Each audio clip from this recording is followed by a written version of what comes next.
Hi, I'm astrologer Penny Dix, and welcome to another Astrobite. We are in the middle of some rather interesting and potentially very promising energy at the moment. We have what is known as a grand air trine. This is super positive, and it's between our planet Mars, our planet of assertion, aggression, our god of war, in Libra. He's not too happy in Libra, but I'll come to that in a minute. But he is actually trining Pluto in Aquarius, another air sign. Just to remind you, Libra is an air sign and cardinal. Pluto in Aquarius is an air sign and it's fixed. And both Mars and Pluto are making the next triangle down to Uranus, our planet of the unexpected, in the air sign of Gemini, which is mutable. So we've got this wonderful mix of different energies and planets in signs that they can really be quite revolutionary. Let's have a look first at the meaning of Mars in Libra, because as I said, Mars in Libra is not terribly comfortable. Mars in Libra it's what is known as in its fall. It's in its detriment. Libra is far too harmonizing and keen to have everything balanced, whereas Mars acts alone. Mars, remember, is our warrior god, our god that goes out and leads the troops into battle. So Mars in Libra, I guess with this energy, can be a diplomatic warrior, but not very good at being part of that group of people in his army. He wants to be the leader and not part of the team, let's say. But he can be charming in the sign of Libra, and he can be tactful, unusual for Mars. And he has a creativity that is full of initiative in this sign. So Mars, if it is well aspected in Libra, can be the advocate that stands up and champions you and actually helps you achieve what you need to achieve and be your spokesperson. So, but the core meaning is it's how we act versus how we balance things and fairness. And so the conflict comes through the dialogue we have and a passive aggressiveness. So we have to watch out for that. So that's one side or one part of this grand air trine. Then if we come on to the next point, we have Mars trining Pluto, our planet of transformation, our planet of personal power.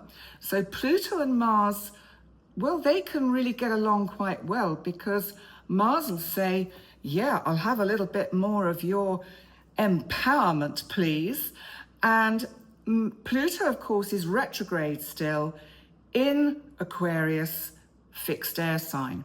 So we've got this, basically, we've got this element of thinking, higher mind, thought, because remember, then Pluto comes down and makes a trine to Uranus, our planet of the unexpected, of shocks and twists and turns, rebellion, rebellious thinking, rebellious action, rebellious dialogue.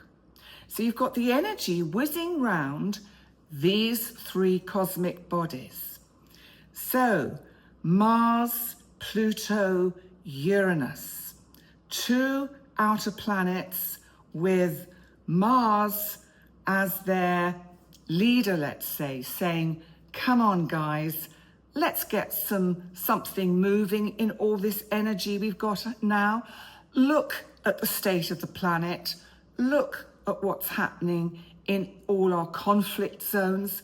Can we see if we can put our heads together and get some results out of this, find some equilibrium? And that's really the best that Mars can do in Libra. He has to use Librans' ability to find that balance and equilibrium. Now, the other interesting thing about this grand air trine, and this is where I will just see if I can show you. So there we have our grand air trine, and you'll notice over here is like the top of the kite. So we've also got Saturn and Neptune conjunct in Aries, making sextiles to, hang on, can't read upside down, to Pluto and Uranus. So you've actually got a really interesting configuration of energy. Let's have a think about that then, because this is a kite. What do kites do? Well, you have to wait for the wind, and the air signs that we are talking about are wind, and you have to wait for the right moment to take action, to allow the kite to get caught on a gust of wind and rise up into the air. But of course, Saturn and Neptune at the pinnacle of this, in a sense, mini grand trine, because you've got, it's a sextile, it's two sextiles and a trine between Pluto, Uranus, Saturn and Neptune. Saturn and Neptune, it's my dyslexia.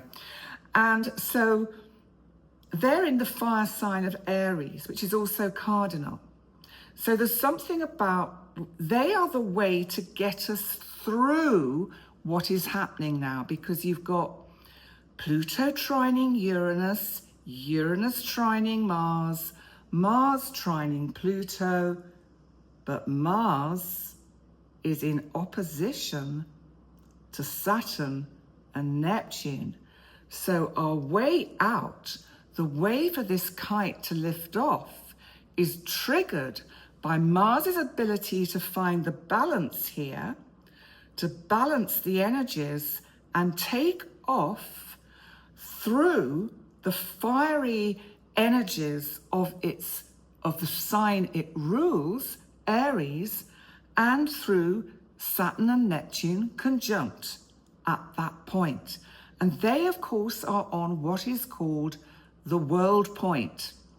Now, all of this paints a really interesting picture, because what it does is it gives it extra energy. It gives it impetus. It says, this can work. If we can bring together the threads of what has been cut, unraveled, has been severed, we can find a way to heal and mend, and find a way to put some structure, let's say, because it's Aries, into the dreams of peace. Can it be peace not via war, but via diplomacy? So this energy is around for several days. And what's so super interesting about it, because it does give leaders and world leaders that are trying to sort out the problem areas of the world, it does give them some promising energy to get their heads together and try and make some movement forward, to take off a bit with that kite energy, to address things and find the balance that Mars is almost like holding on to the string of the kite, saying, I'm here, I've got you, you guys communicate, and I'm going to hold it here. Now, the problem is with this grand trine and this kite, there's no air. Where can we find air?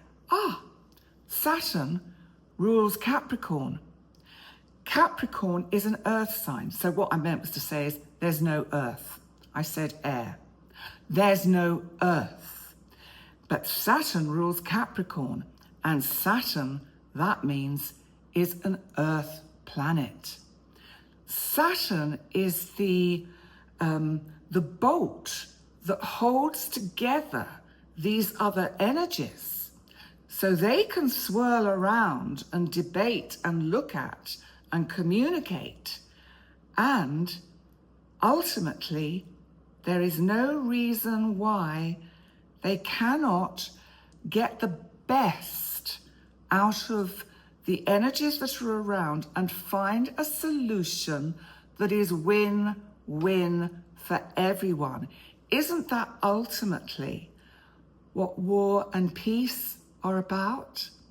We have to find a win-win situation. How else are we going to get to a point where we can leave all of these disputes and arguments about boundaries behind us in the dustbin of the past, so that we can become a collective world humanity unit? And then we will be ready perhaps to join a galactic community who are probably just biding their time, patiently waiting for us to get our act together, because they don't want to get caught in the crossfire. The other interesting energy that we're building up to, before I come on to the Lion's Gate 8-8 portal, which I thought was a really good one that we should look at, is Venus is getting and edging ever closer to a conjunction with Jupiter. But those two deserve their own astrobite. And I will do that over the weekend. But that is going to be a lovely energy. They meet every 18 months or so, and they're meeting in the sign of Cancer. And you know, I feel because we're thinking about issues to do with the conflict areas of the planet, there's something about Cancer representing our home, our homeland, that fills me with optimism and hope that we can use the positive side of Jupiter in a sign it is exalted in to bring benefits and luck and opportunity. And with Venus there, self-worth and value, so that no one has to lose face. That's the important thing with all matters of war, that you make sure nobody loses face. There are cunning ways to do it. And I think Mars in Libra could trigger that. Let's come on to our 8-8 portal. And what is the 8-8 Lion's Gate portal? Is it actually astrologically relevant? Well, I have some trusty notes because I thought, let's have a look at this wonderful energy, because it's on August the 8th, obviously, every year. And the interesting thing is that the sun is always between about 14 and 16 degrees of Leo at that time. And what happens is, now, it lines up with Sirius. Now, Sirius is in the constellation of Cancer, and it's at about 14 degrees. Now, let me just come to the notes. Why do we look at Lion's Gate portal with the 8-8 numerological energies there as being important? Well, 8 is a number of infinity. It's a number that just, you know, I think in the live on Sunday, I was talking about my heart to your heart, my heart to your heart, that heart-centered energy flow, that unity flow where my heart links with your heart, my heart links with your heart. Lion, of course, comes from the sun in Leo, and that's fairly self-explanatory. A gate or a portal refers to a window of increased cosmic energy or consciousness. So let's just think about this celestial alignment, because the sun in Leo represents the heart, courage, our identity. And at this time every year, it aligns with Sirius, which is our spiritual sun or our spiritual star. Sirius at this time of year rises before the sun rises in the east, and it presents this. You can see it if you look to the east at dawn before the sun rises. You will see a bright light star on the horizon, just sitting above it, and that is Sirius. Now, Sirius is a sun, another star like our sun, and it will, I've no doubt, have its own cosmic bodies floating around it. And Sirius is part of the Orion constellation. So the ancient Egyptians called the heliacal rise of Sirius,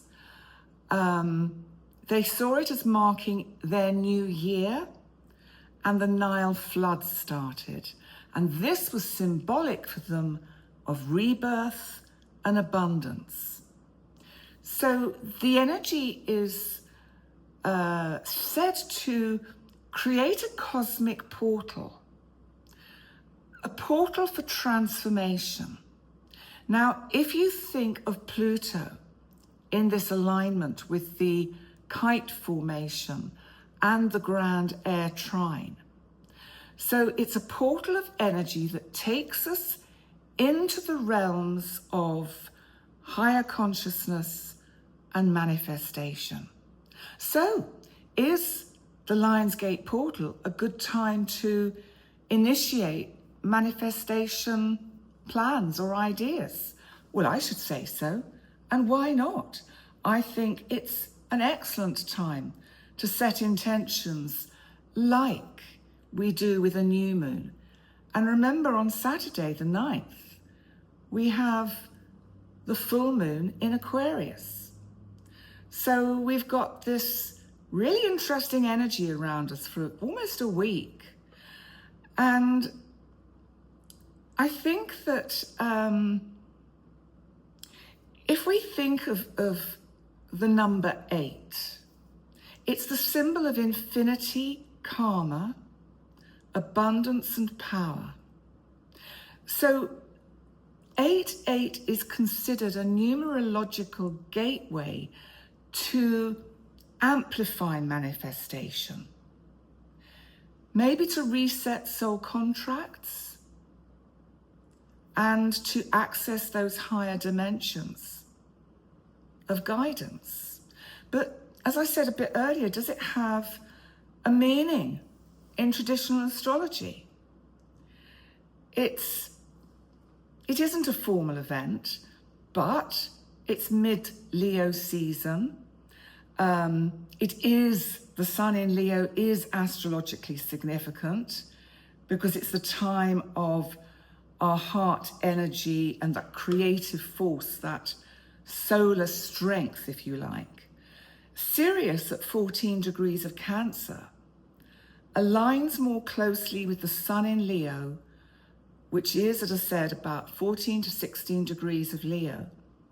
So the sun's Sirius energy melts together, it merges. This symbolizes the illumination of the soul. So while it's not a classical astrological transit, I think the symbolic and energetic feeling of this transit is very important. And I know I have heard, and it's something I must do research on, that there has been the suggestion that we are actually, our sun and Sirius, we are part of a binary star system, that, you know, the sun moves around Sirius and vice versa. They orbit each other. I don't know. I must do the astronomy research to find that out, because that will be, I think, very interesting energy. So how do we work with this Lionsgate energy? Because today, which is the 7th, when I'm uploading this video, it's the time to really think about those bold intentions that are aligned with your higher purpose. I think it's about focusing on heart healing. That can be emotional and physical, self-worth, self-love, value. Think of Venus in Cancer, moving closer to Jupiter, and they are almost going to be conjunct Sirius. But I'll come to that when I do the Venus-Jupiter astrobite. So I think also there is an energy around here which, especially because we've got the full moon on Saturday, there is an energy around of making dreams reality.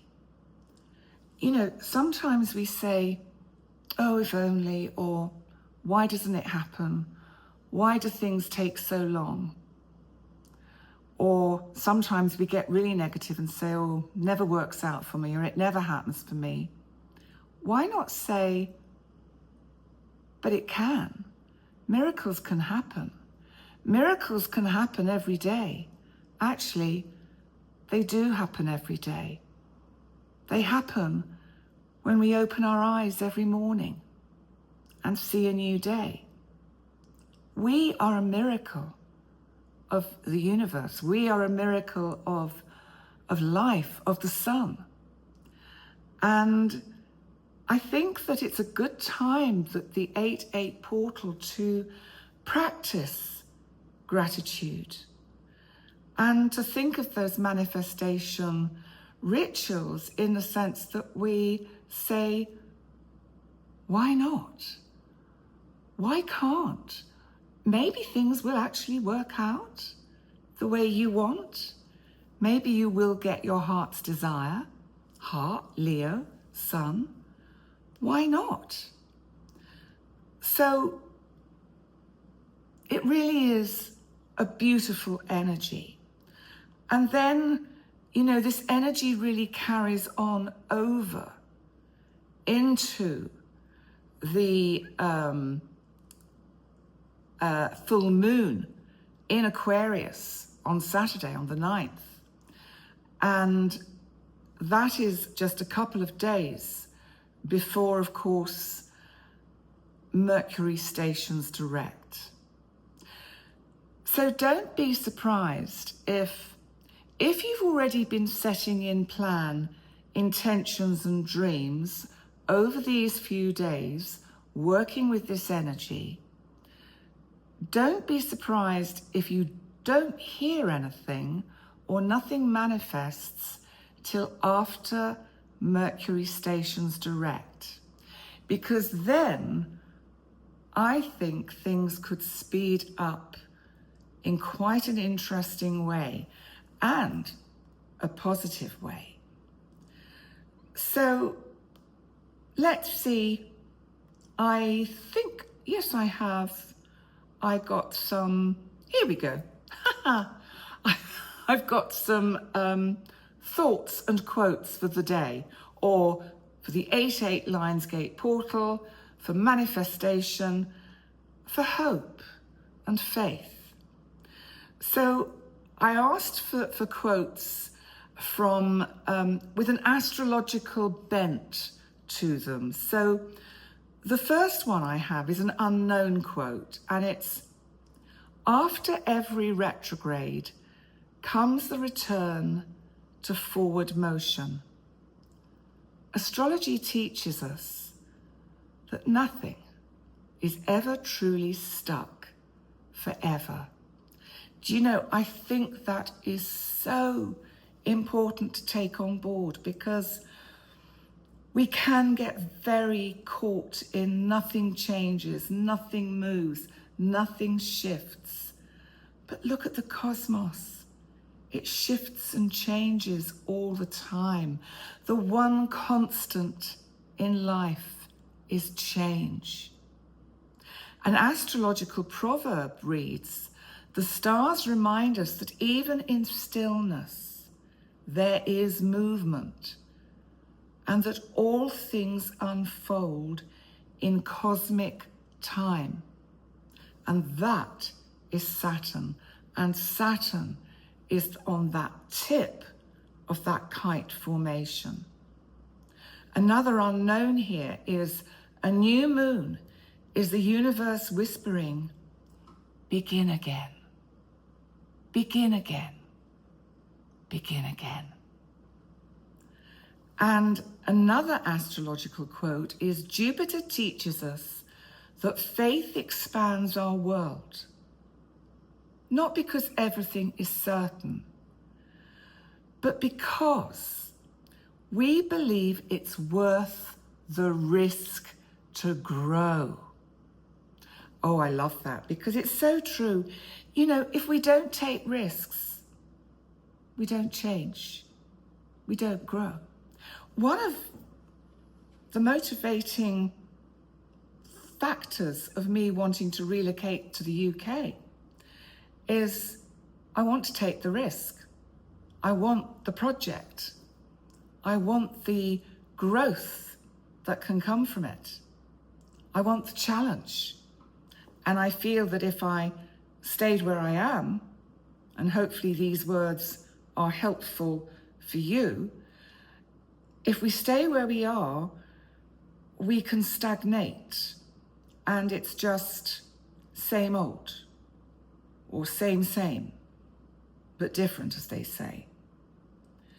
And I think making changes and taking risks are really worth the growth that comes from them. Another astrological quote is, Saturn delays, but never denies. What is meant for you will come in time, and with the strength to hold it. That is so super important. Here are some mythological inspirations inspired by Greek mythology. Just as Persephone returns from the underworld each spring, hope too rises from the depths of our winters. And also from the Greek myth of Pandora. Pandora's box released all the sorrows of the world, and yet at the very bottom remained hope. Here's another lovely one from Greek mythology, and this is about the goddess Iris. Now, my mother's name was Iris, so I always feel, and she was called Ris for short, and so it always brings to mind my mother when I think of the goddess Iris. So Iris, goddess of the rainbow, reminds us that messages from the divine always follow the storm. That's very true. Mythological reflection here, like Eos, the goddess of the dawn. Hope is the light that returns every morning, no matter how long the night. And then we've got myth-inspired wisdom. The phoenix does not fear the fire, for she knows she will rise. Hope is her breath. And then these next three are on emotional intelligence and strategy. Winston Churchill said, tact is the ability to tell someone to go to hell in such a way that they look forward to the trip. We've had that one before, but I think it is just beautiful. And there's 3 more here which are on global relations and leadership. Maybe if our world leaders could bring themselves to listen to my videos, they could take note of these. Thomas Jefferson said, "In matters of style, swim with the current. In matters of principle, stand like a rock." Sun Tzu said, "The supreme art of war is to subdue the enemy without fighting." And finally, Ralph Waldo Emerson said, "The real and lasting victories are those of peace and not of war." So there we go. The Lionsgate portal, Grand Air Trine. There's an interesting mix of energies over the next few days, and our full moon in Aquarius on Saturday the 9th. That video is up on my channel, so check it out. And remember, if you would like to have a session with me, please check out my website, pennydix.com. How can I forget my website? And if you want a session with me, email me at penny@pennydix.com. Tell me your time zone and we'll sort out a time. In the meantime, please remember to like, comment and subscribe. Enjoy the Lionsgate portal. It's worth getting up before dawn to see this. And I look forward to seeing you again very soon. Bye for now. Bye.